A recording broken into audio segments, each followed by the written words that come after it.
The emotional gravity of a trading card is often its strongest market driver. As investors, we obsess over pull rates and meta-relevance, but true demand is born from the soul of the story. When a character shatters your heart, their cardboard counterpart becomes a must-have treasure. I recently experienced this profound shift firsthand. This past week, I've been getting towards the end of my One Piece manga read run. I had a personal goal to read all the way through the One Piece manga from start to finish. I always appreciate reading the source material far more than watching the movies or TV shows in general. I like to get my information directly from the source if possible. Plus, let's be realistic. Tackling 1,000 plus anime episodes just isn't achievable in my daily routine, but fitting in a few chapters a night is the perfect escape. So, I've finally gotten well into the Egghead arc and just finished the Bartholomew Kuma backstory.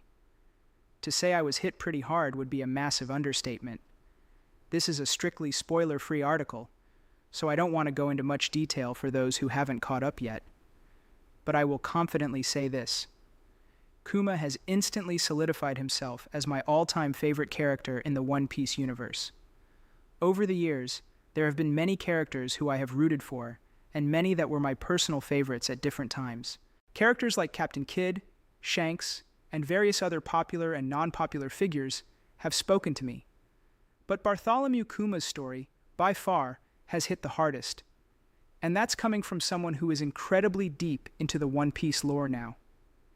It takes a lot of narrative weight to overshadow decades of world building, but Oda delivered a masterpiece.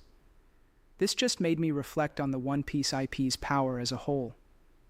It's incredible how it has the power to resonate in others like this, not just in a late-game storyline like the Egghead arc, but throughout the entire journey.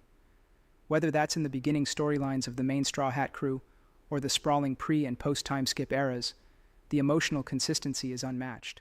When fans and lovers of One Piece alike find something they hold dear, they usually want a physical piece of it, which is exactly what I found myself doing after reading this arc. I immediately went to eBay, saw the available Bartholomew Kuma PSA 10 graded cards, and clicked buy. I hadn't previously owned that many Kuma cards, and looking at the market, there just don't seem to be many high-end options currently printed. There are some beautiful alternate arts, like the OP12 Secret Rare, Winter Stamp promo cards, and standard foils, but nothing like a true high-tier parallel or a manga rare. You can bet that as soon as the Kuma manga rare becomes available, yours truly will be one of the first to look for a quick buy on it. I think this perfectly highlights the One Piece TCG and One Piece as a whole's massive power of influence. This deep resonation with characters, current events, and overall themes has a remarkably strong effect on fans and collectors alike, which I firmly believe translates directly into market demand for their products, attention, and views. I may not ever find the actual One Piece, but for now, having a piece of it in my collection is good enough for me. Follow us for more content like this or subscribe to tcjournal.io.